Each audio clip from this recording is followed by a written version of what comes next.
Boa tarde, meus amigos e amigas que me acompanham pelas nossas lives. Estou aqui fazendo hoje uma live especial sobre dois assuntos que circularam na internet esses dias e que tem tudo a ver com a nossa Igreja Católica Apostólica Romana. Primeiro, o filme, um especial de Natal, né, Primeira Tentação de Cristo, que foi feito pelo grupo Porta dos Fundos e que é uma verdadeira blasfêmia, algo muito triste. Segundo, um filme também, Os Dois Papas, algo extremamente manipulador das pessoas do Papa Bento XVI, do Papa Francisco, e, na verdade, algo assim que é um abuso eu diria, da arte cinematográfica. Então, eu gostaria de fazer aqui uma reflexão, porque nós católicos não podemos ficar mais quietos diante dessas profanações que nós temos visto da figura de Cristo, da figura da Virgem Maria, da figura dos papas, da figura da Igreja. Ok? Então, é nesse sentido que eu quero fazer essa live. Convido a você para rezar comigo uma Ave Maria, pedindo à Virgem Santíssima que nos dê, interceda por nós neste momento com as luzes do Divino Espírito Santo para essa nossa reflexão. Em nome do Pai, do Filho e do Espírito Santo. Amém. Bem, meus irmãos, em primeiro lugar, eu gostaria de falar um pouco sobre esse filme de Fábio Porchat, né, que ele diz que é um especial de Natal. Especial de Natal, né? A Primeira Tentação de Cristo. Já fizeram um outro filme lá atrás, chamado A Última Tentação de Cristo, onde é um cineasta grego, não é? Onde mostra o Cristo querendo descer da cruz para se casar com Madalena e viver para sempre feliz. Quer dizer, umas blasfêmias, umas manipulações da figura de Cristo, da figura da nossa fé, com um objetivo bem claro: ganhar dinheiro.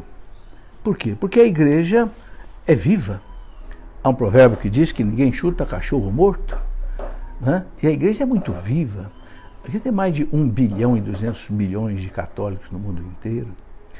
Então, provocar a igreja, mexer com a igreja, bater na igreja, eles sabem que vai dar uma reação. Então a coisa vai se tornar assim, meio que um boom midiático, e muita gente vai ver, muita gente vai querer, né? E eles acabam ganhando dinheiro, sabe? E depois chamam isso de liberdade de expressão, liberdade de pensamento. Só que tem uma coisa: o nosso Código Penal diz que é crime você hostilizar outras religiões, profanar outras religiões, né?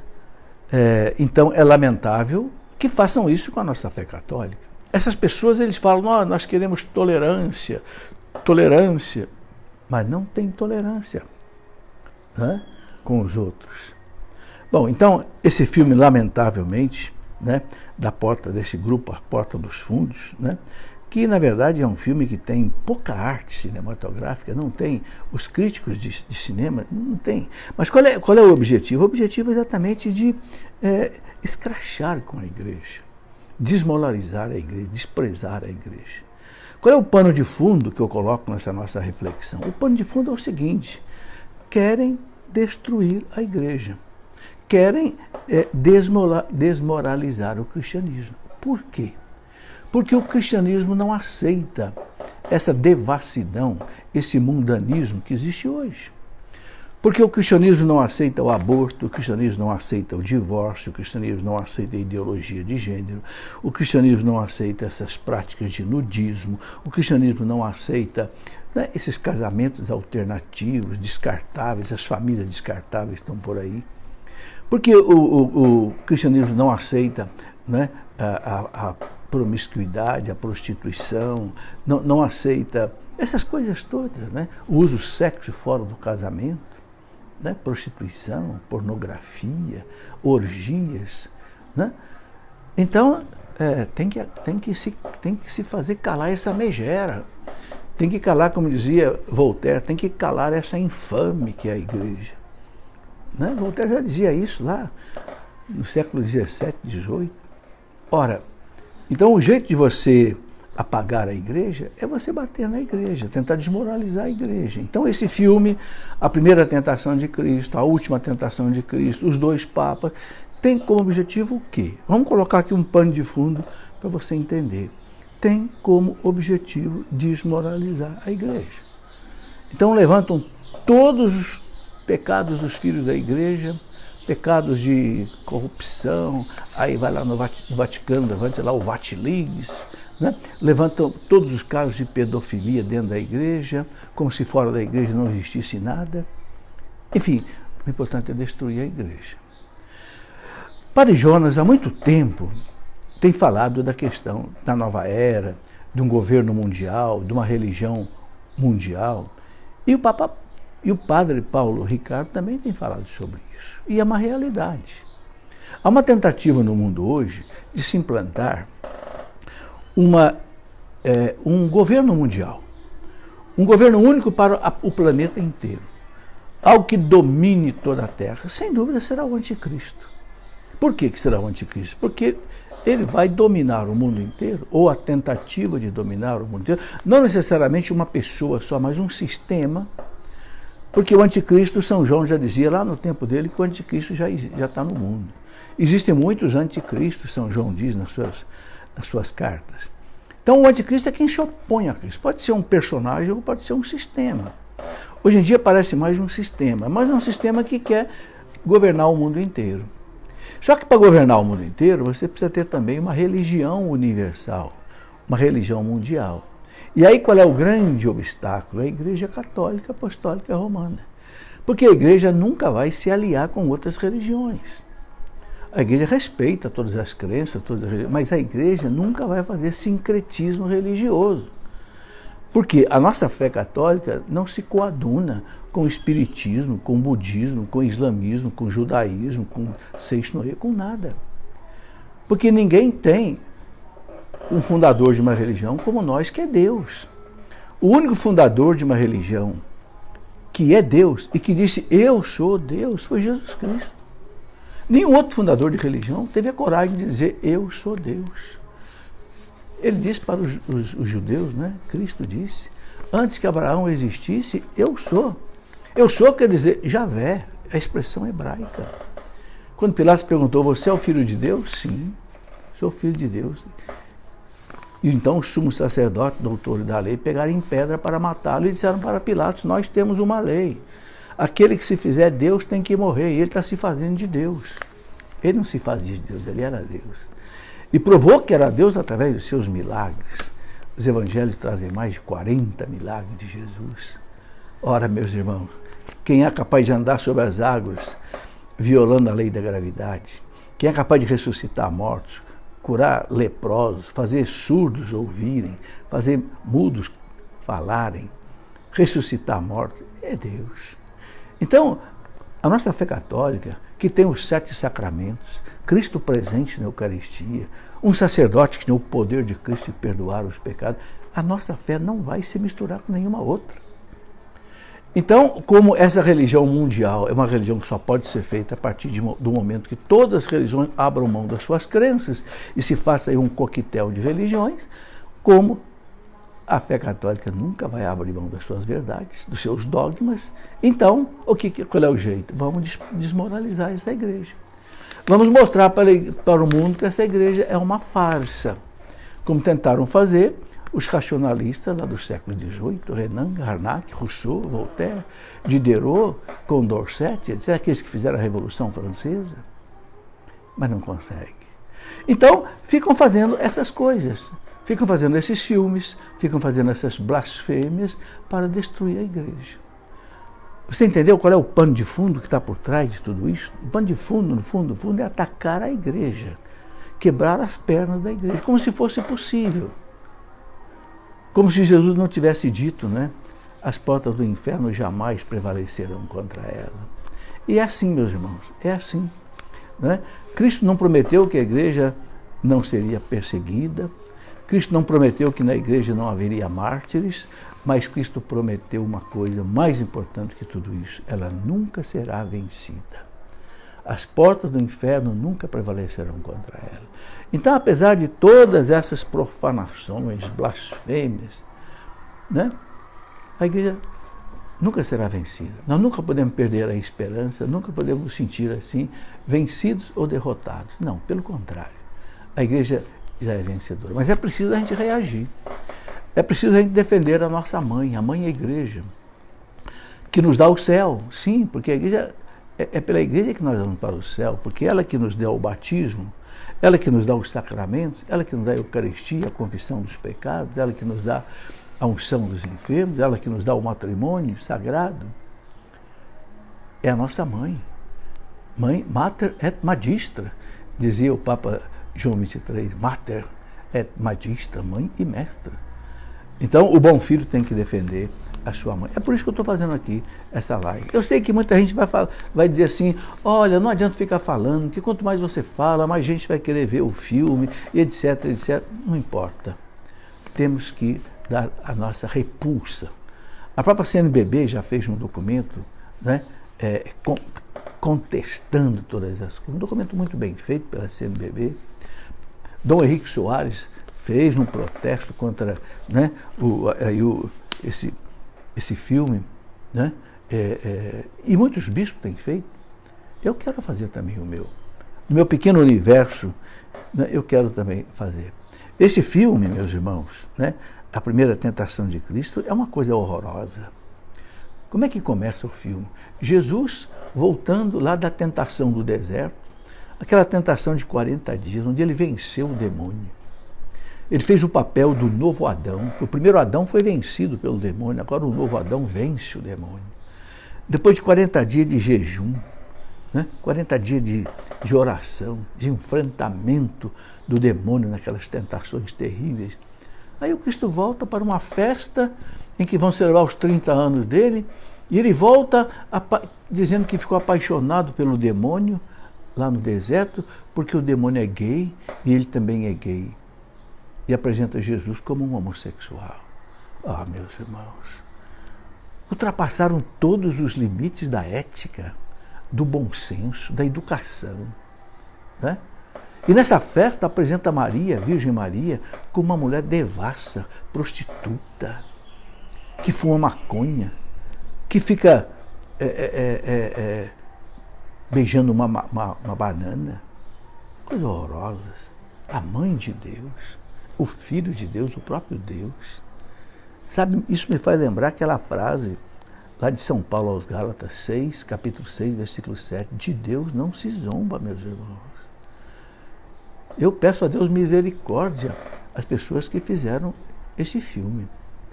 Porque eu nunca vi na minha vida uma profanação, uma blasfêmia tão horrorosa, que atinge não só o próprio Deus, mas a mãe de Deus. É demais, né? Como se Jesus pudesse se apaixonar por Satanás. Ele veio para destruir o reino de Satanás.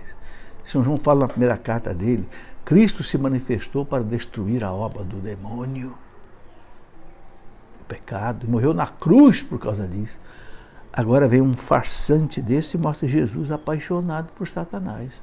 Parece aquele filme lá do vampiro bonito, o vampiro simpático, né? Que as mulheres ficam até apaixonadas por ele. É uma coisa horrorosa. Realmente o filme ele foi feito com um objetivo muito claro: atacar os católicos, atacar os protestantes, que são também cristãos, né? E escrachar com a igreja, não há dúvida, esse é o objetivo. Não tem outra explicação. Emprega-se uma questão ideológica. Esta esquerda radical, marxista, né, que fracassou na política, porque na política só geraram ditadura, fracassou na economia, porque na economia só geraram países destruídos, como a Venezuela, Nicarágua, Cuba e etc. Então agora eles estão partindo para uma guerra cultural. Uma guerra cultural e religiosa, né? Parece o campo que sobrou para eles. Bom, eu estava vendo uma reflexão de um filósofo muito culto, né?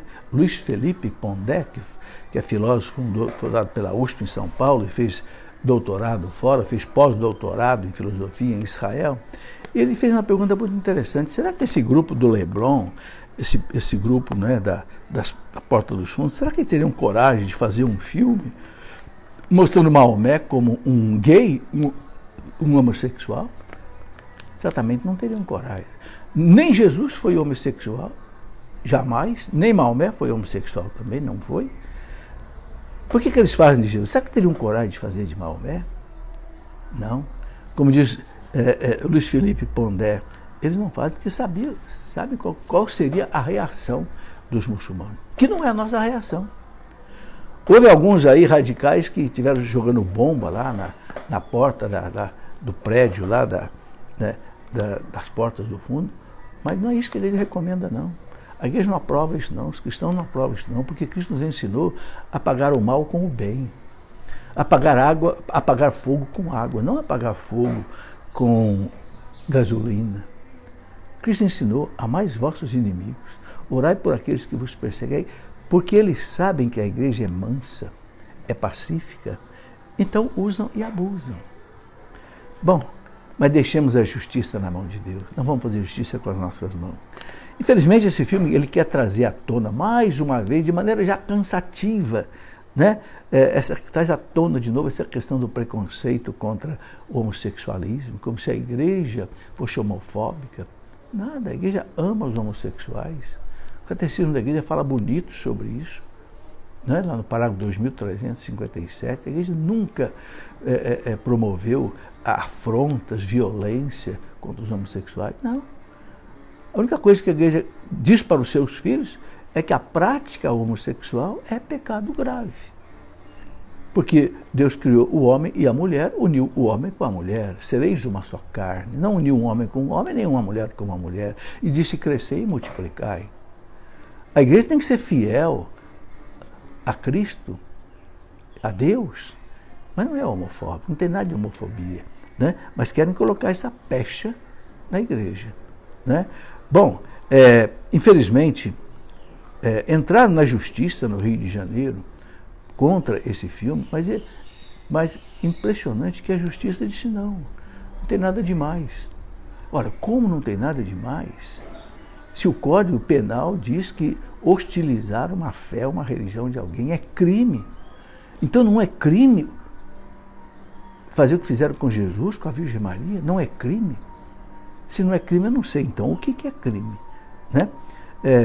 Esse ator, Beauchamp, ele diz que não acredita em Deus. Então, para ele, falar de Jesus, fazer essa ficção maluca sobre Jesus, é uma coisa de falar de Branca de Neve, falar com os 40 anões, a Branca de Neve tendo relação com os anões, ou falar do Chapeuzinho Vermelho, ou falar de Papai Noel. Ora, pelo amor de Deus, querer comparar a realidade histórica e científica de Jesus, do cristianismo, com Branca de Neve, com Papai Noel, um Chapeuzinho Vermelho, é uma coisa estúpida, totalmente estúpida, não há, né? Sabe, meus irmãos, Jesus, é bom dizer aqui, Jesus é importante até para os muçulmanos, Nossa Senhora também, está lá no Alcorão, né? Uma veneração à Nossa Senhora, diz que Nossa Senhora é a única mulher que não foi tocada pelo demônio. Portanto, esse filme fere até os muçulmanos. Porque para os muçulmanos, Jesus é um grande profeta. Né? Sim. Maomé, para eles, é mais do que Jesus. Mas Jesus é respeitado como um grande profeta também. Bom, então, esse é um lado da questão. Um outro lado da questão que eu queria colocar aqui é esse filme que fizeram agora também aí, né, com um cineasta brasileiro, né, Fernando Meirelles, que é um homem também que não é católico, fervoroso, nada disso, né? O Fernando Meirelles, ele disse que a última vez que ele foi à missa é quando ele era criança e que a mãe o obrigava. Depois nunca mais foi à missa. Então não é um católico. Pode ser batizado, mas não é católico, né? Então ele fez esse filme, Os Dois Papas, uma ficção, mas é uma ficção perigosa. Por quê? Porque ele coloca uma série de diálogos entre o Papa Francisco e o Papa Bento, diálogo que ele inventa, diálogos que não foram realidade, é ficção. Mas é uma ficção que na cabeça de muita gente que assiste o filme começa a achar que é verdade. Aí está a jogada sutil, eu diria até certo ponto diabólica, né? E qual é o objetivo, né? O objetivo, novamente, eu vejo, é tentar destruir a igreja. Mostrar que dentro da igreja os papas se fazem confronto um contra o outro, né? E que a igreja, então, não é essa maravilha, não, né? Bom, o filme começa lá com João Paulo II, o grande Papa São João Paulo II, mostrando uma imagem do Papa João Paulo II assim, como um conservador, um Papa que não aceita o aborto, não aceita a eutanásia, não aceita o casamento de homossexuais, não aceita outras coisas tantas aí, né? Então, um Papa que fechou a igreja. Né? Começa aí. Por quê? Porque o Papa João Paulo II foi um Papa que escolheu o Papa Bento 25 anos para o cargo mais importante do Vaticano, em termos de doutrina, que é a Sagrada Congregação da Doutrina da Fé. Bento XVI era um homem da confiança absoluta do Papa João Paulo II. Bento XVI queria se aposentar depois de 75 anos, porque ele queria escrever muitos livros, como ele está fazendo hoje, inclusive. João Paulo II dizia, não, a igreja precisa de você. E ele ficou até João Paulo II morrer, e ele ser eleito Papa. Ora, é esse Papa Bento XVI, maravilhoso, que nesse filme Os Dois Papas é hostilizado, é menosprezado, é colocado assim, numa situação muito degradante. Enquanto que o Papa Francisco é colocado assim como um renovador, um homem que entendeu o mundo, um homem que não fez as besteiras que Bento XVI fez. E essa posição agride os dois papas, porque o Papa Francisco não é assim, não. Não é assim, não. Quem acompanha o Papa Francisco, quem acompanha as homilias do Papa Francisco todo dia, lá na casa de Santa Marta, é um Papa fiel à doutrina, sim. É um Papa que não hostiliza Bento XVI, não. Não tem nada disso, não. Né? O filme começa lá também com a eleição do Papa Bento XVI, quando morreu João Paulo II, lá no conclave. Né? Então aparece uma conversa do cardeal Martini, que era o cardeal de Milão, que é um cardeal assim, também bastante reformador, né? Com o cardeal Bergoglio, que depois se tornou Papa, né? E eles dizem, não podemos eleger o Ratzinger é Bento XVI, porque se eleger o Ratzinger, né, não vai acontecer a reforma que a igreja precisa. Né? E quando elegeram, né, o Papa Bento XVI, cardeal Joseph Ratzinger, então um disse para o outro, né, realmente a reforma não vai ser feita. Né? Não vai ser feita porque foi eleito o Bento XVI. E por que foi eleito o Papa Bento XVI, meus irmãos? Porque não tinha ninguém à altura na época para substituir o Papa João Paulo II, no ano 2005. Quando o Papa Bento XVI, na missa de abertura do conclave, aquela missa chamada Pro Elegendo Pontifici, quando ele fez aquela celebração da missa, porque ele era o cardeal mais velho, né, o cardeal decano, então cabe a ele celebrar a missa, quando ele falou, na homilia dele, da ditadura do relativismo, o mundo que hoje não quer mais aceitar a verdade, né, e que pisa na verdade, que é uma caridade sem verdade, eu cheguei a pensar, este homem vai ser eleito Papa. E os cardeais sentiram isso, e o elegeram Papa. E foi um Papa maravilhoso, né? Um Papa que mostrou para o mundo o perigo da ditadura do relativismo. Não um relativismo, a negação da verdade, não pela força das armas, mas pela cultura. E o Papa Bento XVI disse, hoje nós não vamos mais ser mártir da espada. Não, hoje nós vamos sofrer o martírio da ridicularização. Vamos ser ridicularizados por nós defendermos a verdade de Cristo, a verdade da igreja. É esse Papa, né, que esse autor aí, né, brasileiro, Fernando Meirelles, procura de uma maneira assim muito sutil, né, desmoralizar. Essa é que é a verdade. E ele coloca assim temas polêmicos, né? Mostra o Papa Bento XVI, assim como se fosse um Papa antiquado, conservador, rígido, né? Um Papa que não sei, tudo que aconteceu na igreja de errado foi culpa dele, né? Um Papa vaidoso que queria ser Papa, não queria nada. A última coisa que Bento XVI queria ser era Papa. Agora, ele não quis fugir da responsabilidade. Não é? Depois procura mostrar o Papa Francisco assim, como se fosse um revolucionário, reformador, que vai colocar a igreja no caminho certo, num caminho que Bento XVI errou, e aí Bento XVI pede perdão para Francisco, porque ele, né, colocou a igreja no caminho errado, e ele renunciou porque ele não ouvia mais a voz de Deus. Então, ele dá graças a Deus, porque o Bergoglio vai ser eleito, e o Bergoglio, então, vai dar para a igreja um rumo novo, um caminho novo. Ah, pelo amor de Deus, nunca houve isso, nunca houve esses diálogos. Mas para quem assiste o filme, não conhece a história real da igreja nos últimos tempos, não conhece Papa Bento XVI, não conhece, começa a achar que é verdade. E a cabeça das pessoas começa a ficar minadas pela mentira, você está entendendo? A maldade do filme. Esse autor não entende nada de religião, de teologia, de Vaticano. Simplesmente pegou uma concepção da cabeça dele, transformou num filme, joga aí, né,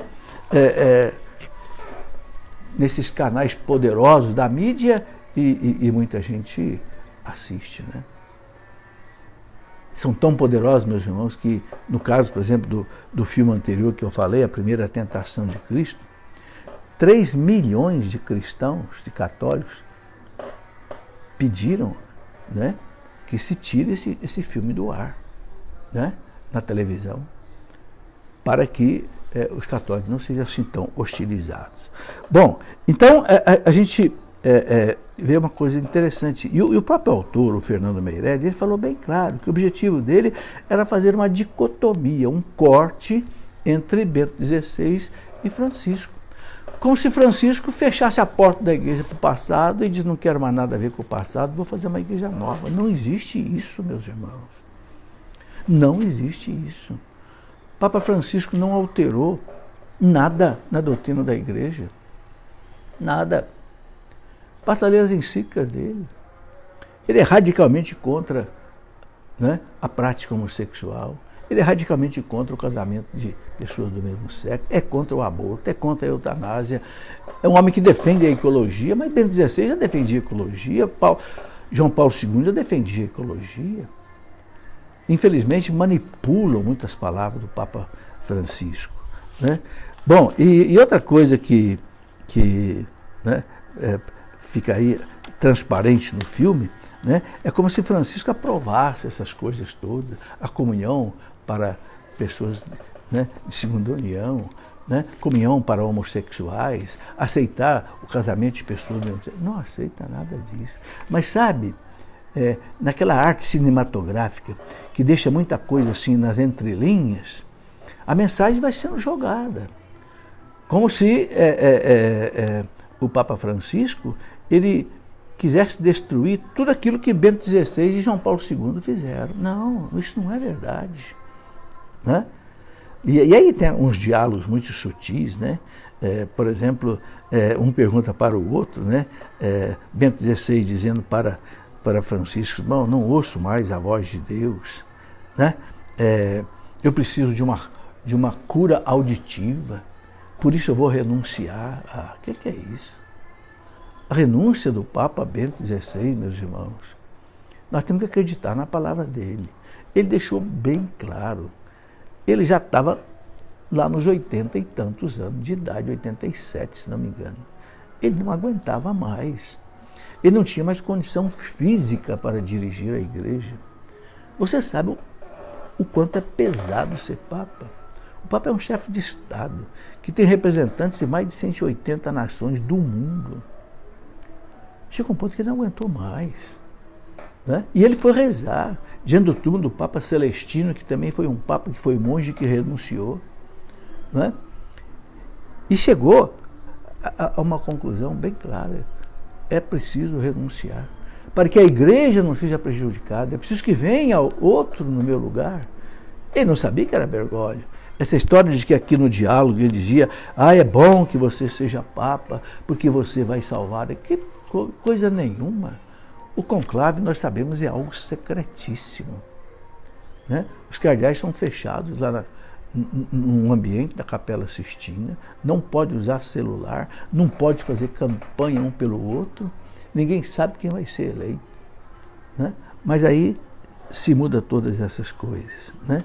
Bom, também outra coisa que é mostrada aí, o Papa Bento XVI, assim, simplesmente como se fosse um Papa só acadêmico, um Papa que só estuda, um Papa teólogo, que meio que relegou a pastoral da igreja. Não é verdade. Quantas e quantas viagens Bento XVI fez? Quantas e quantas homilias ele fez? Quantas e quantas alocuções ele fez na Praça de São Pedro? Cumpriu o papel de Papa normal. Quer dizer, então, tudo isso é lamentável. E mais uma coisa pela qual é lamentável. O Papa Bento XVI foi um Papa que enfrentou, de peito aberto, a teologia da libertação marxista, onde nós temos aí muitos adeptos dela, inclusive dentro da igreja. Muitos padres, muitos bispos, adeptos da teologia da libertação. E o Papa Bento XVI, quando era prefeito da Congregação da Fé no Vaticano, né, ele enfrentou, ele escreveu aquele artigo, eu vos explico o que é a teologia da libertação. E ele disse a pior heresia que já entrou na história da igreja. A pior. Ele fala singular. Por quê? Porque enquanto as outras heresias feriam um ponto da doutrina, a teologia da libertação fere a doutrina inteira. Por quê? Porque revira o cristianismo no avesso. Cria um cristianismo sem Cristo. Um cristianismo onde o centro não é mais Cristo, é o homem. Então não é mais um cristianismo, é uma antropologia, ou é uma sociologia.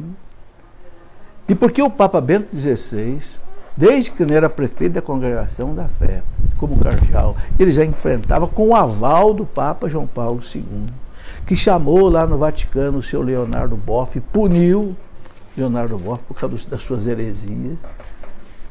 Por causa disso, o Papa Bento XVI, então, passou a ser hostilizado. E agora não é novidade, a gente vê um filme como esse que quer mostrar essas coisas. Meus irmãos, eu gostaria que vocês lessem os livros do Papa Bento XVI. Coisa maravilhosa, aquela coleção que ele escreveu, por exemplo, né? Jesus de Nazaré, que maravilha. Né? Mostrando o verdadeiro Jesus, a verdadeira salvação, que não é política, não é econômica, é uma salvação que é soteriológica, ou seja, uma salvação que é tirar o pecado do mundo pela cruz, né? Pela confissão. Né? Depois, outras coisas muito importantes que ele deixa para nós, né? O Papa Bento, né? Além de toda essa contribuição que ele deu para a igreja, todo o abrir de olhos que ele fez para a igreja com relação à ditadura do relativismo, que eu já falei, né? E tantas coisas mais. Bom, era isso que eu queria colocar, mostrar que houve uma manipulação grosseira, eu diria até maldosa, mal intencionada, nesse filme Os Dois Papas, com a intenção de denegrir a figura do Papa Bento XVI, de certa forma também denegrir a figura do Papa Francisco, porque as coisas colocadas ali, as hostilidades do Papa Francisco ao Papa Bento não são verdadeiras. Eles são amigos, toda hora se encontram, mas o filme quer jogar um contra o outro. De propósito, quer polarizar, quer mostrar que dentro da igreja tem briga. Então é uma manipulação da igreja, uma manipulação dos papas, uma manipulação do cristianismo.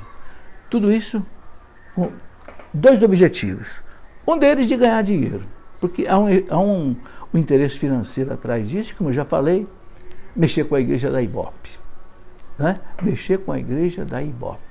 E segundo também, dentro dessa cultura de uma globalização assim, onde haja um governo mundial, onde haja uma religião mundial, onde se dissolva o cristianismo, para que todas as religiões sejam consideradas boas e salvíficas, não só a religião onde um Deus verdadeiro é o seu fundador e que morre na cruz. E aproveito aqui para colocar uma última coisa. Eu tenho visto alguns vídeos, algumas matérias, onde as pessoas estão batendo no Papa Francisco, dizendo que o Papa Francisco está aliado a essa globalização de um governo mundial, de uma religião. Mentira, mentira. É preciso entender o seguinte: há dois tipos de globalização. Há uma globalização negativa, essa globalização que quer um governo mundial, que quer uma religião mundial, todo mundo sujeito a um poder, né? E um poder maligno. E há uma globalização boa. O Papa João Paulo II falava, nós precisamos fazer a globalização da solidariedade, a globalização do amor. Não é de um governo mundial, não. É a globalização da caridade, do amor, da fraternidade. É isso que o Papa Francisco tem colocado. Mas as pessoas estão misturando as coisas, achando que o Papa Francisco está promovendo uma nova era. Não é verdade. Ok? Meus irmãos, rezemos pelo Papa.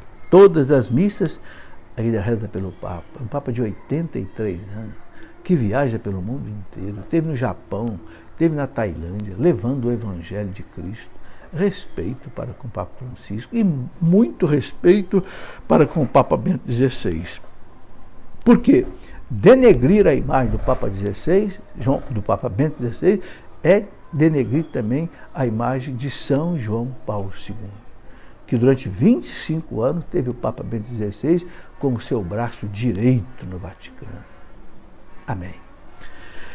Que Nossa Senhora abençoe esse nosso Brasil.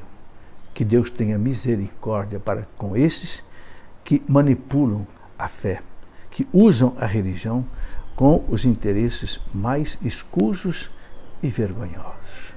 Em nome do Pai, do Filho e do Espírito Santo. Amém.